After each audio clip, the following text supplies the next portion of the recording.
During the frigid dawn of a late winter morning in the Alaskan wilderness, back in 2023, Sergeant Ramirez slammed a folder onto the scarred wooden table in the training hall. Private Hayes Reserve status, blank slate history. You'd better drop out of sniper school now while you can.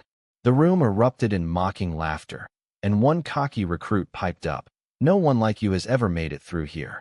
Save yourself the embarrassment." Emma Hayes stayed silent, slinging her self-tuned 11 Malawian kwachas over her shoulder, and strode out to the frozen range without a word. But that afternoon, when an instructor peered into the barrel she'd just cleaned, he went rigid at the subtle etchings kill codes from classified ops that no rookie should know. The snickers died fast after that. Emma stood isolated at the range's edge, her boots crunching into the icy slush. The biting wind whipped through the evergreens, mixing scents of pine sap and gunpowder. Her dark hair tangled in the gusts, and her worn hoodie screamed thrift store, fin no flash, no flare. The other recruits, kitted in high-end tactical gear and gleaming boots, shot her disdainful looks.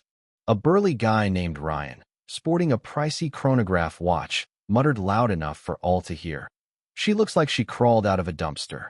What's she even doing here?" Emma didn't twitch, just methodically swabbed her rifle, her hands rock steady, like they'd danced this routine in hellfire before. The officer who'd mocked her earlier sauntered by, eyeing her up and down. "You're drowning already, kid," he barked for the crowd.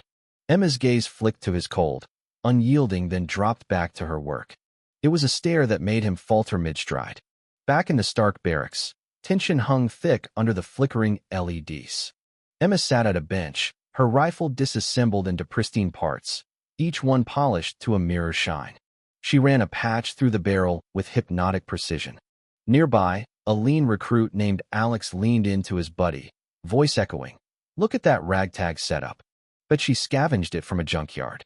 His pal, Jordan, with a designer backpack slung low, hollered, "That rifle's bigger than you, sweetheart. Don't cry when it kicks you into next week." The room chuckled, head swiveling for her reaction. Emma's fingers never paused, brushing away residue like whispers. "I pieced it together from scraps," she murmured, barely audible. Laughter exploded. "Oh, now she's an armorer," someone jeered. A grizzled instructor scowled nearby. "Who gave you permission to tinker?" Emma's hands stilled for a heartbeat, then resumed. No reply. Later, Lieutenant Brooks, with his battle-worn fists, paused at her station in the dim armory. He squinted at the MK-11's custom mods. "That's Echo Squad threading," he growled, almost to himself. "Who drilled that into you?" Silence blanketed the room. Emma met his eyes. "I fixed theirs in the field. They let me pull the trigger sometimes." Brooks's face hardened. A junior officer whispered, "Sounds like frontline ghost work." No one dared laugh now. Recruits traded uneasy glances, smirks evaporating. Emma returned to her task, her touch intimate with the metal, like it held secrets only she knew. Brooks lingered, then stalked off. The air felt charged, electric. Come morning, during a terrain briefing, Emma hunched in the rear, jotting grids in her battered notebook. Ryan stood to boast his route, spotting her scribbles. "What's that, your scrapbook? Doodling crushes on your gun?" Snickers rippled. "Probably hearts instead of waypoints." Emma flipped a page, pencil flying. Instructor Harris snatched her notes, eyes widening. "Hayes's plot perfect. Every contour, every drop." Ryan's grin crumbled. "Yours is 2 clicks off. Sit." Emma's pencil hovered, a flicker of something raw crossing her face, but she pressed on, unyielding. That night, under a starless sky, the recruits pushed through a recon drill in the jagged Alaskan peaks, freezing gales, treacherous rocks, shadows twisting like knives. Emma lagged deliberately, scope sweeping ridges. Alex caught up, sneering, "Women and reflexes don't mix. Stick to hobbies." Others chuckled, fogging breaths. An instructor grunted, "At your snail pace, the target's long gone." Emma clutched her notebook, jotting unseen, grip vice-like on her rifle. No retort, just forward motion. During a hasty huddle by a sputtering fire, Emma aligned her optics alone.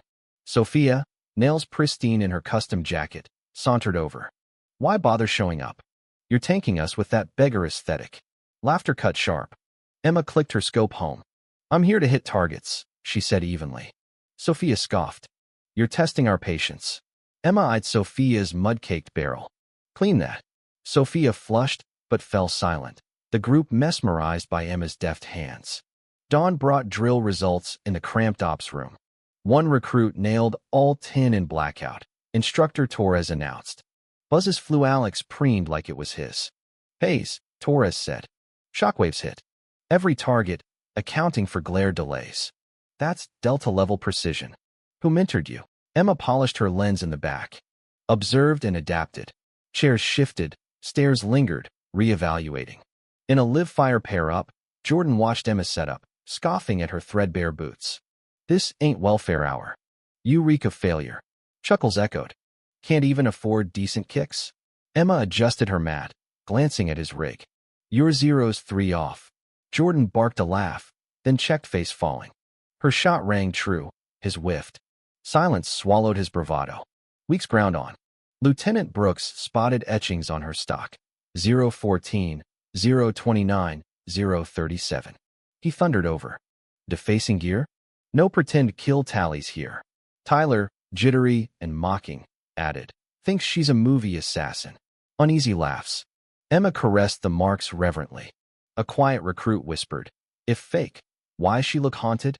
Her hands trembled briefly. In the mess, Isabella accidentally splashed coffee on Emma's hoodie. Whoops, hard to spot janitors. Viral bait, she taunted. Phone up. Emma wiped it off. Flashes on. Isabella's smirk died. Quiet fell as Emma exited, apple in hand. Then, General Lawson entered the armory, freezing at the etchings. Impossible those codes. He flashed a classified badge. Emma Hayes, Ghost Tier 0, lone survivor of Operation Shadow Veil. Halt training. She's cleared. Officers paled. Lawson saluted her elite, solemn. She reciprocated, exiting amid stunned silence. Recruits parted like seas as she walked. Alex averted eyes. Tyler gripped white-knuckled.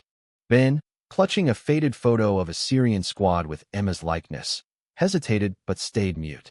In a rooftop sim, Ryan yelled from below, napping up there? A decoy fired. Emma countered flawlessly. Threat down, radios crackled. Ryan gaped. Mess whispers turned toxic, some recruits dropped. Alex for faked records, Tyler sponsorships tanked by exposed lies, Sophia sidelined for negligence. Final recon. Emma solo, waiting hours in gale for wind drop, decapitating the decoy mannequin. Instructors muttered all. Graduation came. Emma at rear, insignia earned. Handshakes firm, mountains eternal. Her visitor? Marcus, her husband, Special Ops Smith. He nodded clearance. She departed with him. Truth raised the fakers. Emma bore judgment's crush, unbreakable. But was her silence strength or suppression? Did the system fail by doubting her? Or did she invite scrutiny with her secrecy? Should elite programs expose backgrounds up front to crush bias? Or keep mysteries for edge? Drop your hot takes below. Did the mockers deserve their downfall? Or was it overkill? Like if you faced underestimation, comment your story, and subscribe for more raw tales of grit and controversy. What side are you on?